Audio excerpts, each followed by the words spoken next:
L'image est insolite. Des touristes chinois qui chantent l'hymne israélien à Jérusalem, symbole d'un tourisme sino-israélien en pleine expansion.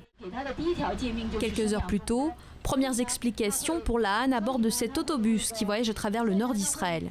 Guide touristique, elle est en charge de faire découvrir l'État hébreu et sa région à des voyageurs chinois. Il y en a qui viennent plus par rapport à la dimension religieuse que représente ce pays, notamment les Chinois chrétiens. Les non-religieux, eux, sont plus attirés par l'agriculture, comme tout particulièrement les systèmes d'irrigation développés par les Israéliens il y a déjà plus de 20 ans. En Chine, il y a énormément de champs, alors ils s'inspirent de cette technologie.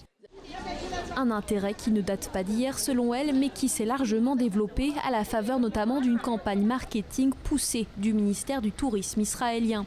Ouverture de lignes directes, Pékin-Tel Aviv desservie par la principale compagnie aérienne chinoise, injection de dizaines de millions de shekels en publicité, annulation de frais de visa pour les groupes, tout est fait pour conquérir une population nombreuse avec un fort pouvoir d'achat et dont l'intérêt pour les voyages ne cesse d'augmenter. C'est la première fois que je me rends en Israël et je voulais voir cette terre bénie par Dieu avec mes propres yeux, après avoir lu sa description dans la Bible. L'agriculture, la technologie, l'archéologie, ce sont les choses qui m'intéressent ici.